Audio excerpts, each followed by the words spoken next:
విజయనగరం జిల్లా గుర్లా మండలంలో ఎమ్మెల్యే కిమిడి కళా వెంకట్రావుకు సంబంధించి నిరసన తగిలింది. ఎస్ఎస్ఆర్ పేట గ్రామంలో రైతన్న మీకోసం వారోత్సవాల భాగంగా ఆయన పాల్గొనేందుకు వెళ్ళిగా ఎమ్మెల్యేను స్థానికులు అడ్డుకున్నారు. స్టీల్ ప్లాంట్ పేరుతో పంట భూములు లాక్కొని మళ్లీ మా కోసం వారోత్సవాలు ఎందుకని వారు మండిపడ్డారు. ఎమ్మెల్యేకు వ్యతిరేకంగా నినాదాలు చేశారు. స్టీల్ ప్లాంట్ వల్ల సమీప 6 గ్రామాల రైతాంగం నష్టపోతామని తెలియజేశారు. ఇక గత ప్రభుత్వం చేసినటువంటి తప్పిదాలని మళ్లీ చేస్తే ఎలా అంటూ కూడా రైతులు నిలదీశారు.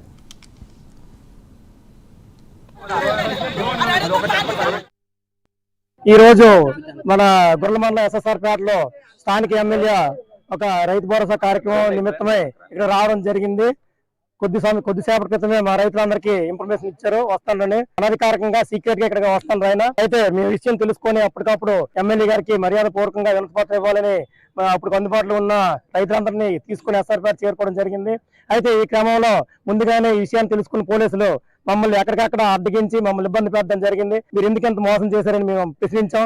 అయితే ఆయన మాకు ఏ సమాధానం చెప్పకుండా 2-3 పేర్లు మాత్రమే కొనుక్కొని వెళ్ళిపోయారు. సార్ ఎమ్మెల్యే గారు, మీరు ఏదైతే ఎలక్షన్ ముందు వైజాగ్ స్టీల్ ప్లాంట్ కార్మికులకు కానీ జూట్ కార్మికులకు కానీ మిగతా మూతబడ్డ పరిశ్రమలలో పనిచేస్తున్న కర్షకులకి కార్మికులకి అందరికీ కూడా మీరు ఆ రోజు ఇచ్చిన హామీ ఏంటి?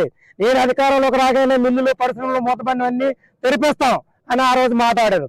ఈ రోజు మళ్ళీ అదే పరిశ్రమకి వెళ్ళి కార్మికులతో మీరు మాట్లాడింది ఏంటి? మీకు ఒళ్ళు ఉండట్లేదు. గత ప్రభుత్వం విద్యుత్ ఛార్జీలు భారం పెంచడం వల్ల, గత ప్రభుత్వం చేసిన తప్పిదాల వల్ల ఈ పరిశ్రమలన్నీ మూతపడ్డాయి.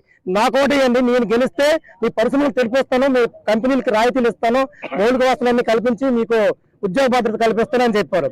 ఈ రోజు అధికారంలోకి వచ్చిన తర్వాత అదే కార్మికులందరూ మూతబడిన పరిశ్రమ కార్మికులందరూ కూడా ఈ రోజు మా పరిశ్రమలు తెరిపించండి అని అంటే మీరు కూర్చొని తినేసి ఒళ్ళొంచకుండా పనిచేస్తే ఎవరికైనా లాభం వస్తుంది?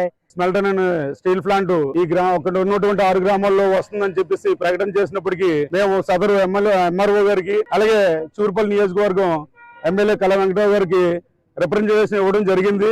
ఆ నేపథ్యంలో అయినా మనకి ఇక్కడ ఏ కంపెనీ రావట్లేదు, అలాంటి విషయం ఏంటి లేదు, మాకు ప్రభుత్వం నుంచి ఎటువంటి ఆంక్షలు లేవు, అసలు విషయం ఏంటి లేదు, ఇక్కడ కంపెనీ లేదని తప్పుడు మాటలు చెప్పి గత 4 రోజుల క్రితం సీఎం గారు చీపురుపల్లి నియోజకవర్గంలో పర్యటించినప్పుడు ఇదే ఎమ్మెల్యే గారు కంపెనీ లేదు రావట్లేదు అనే చెప్పిన వ్యక్తి కంపెనీ మీ అందరి కోసం తెస్తాను 750 ఉద్యోగాలు వేస్తామని ప్రకటించడం జరిగింది.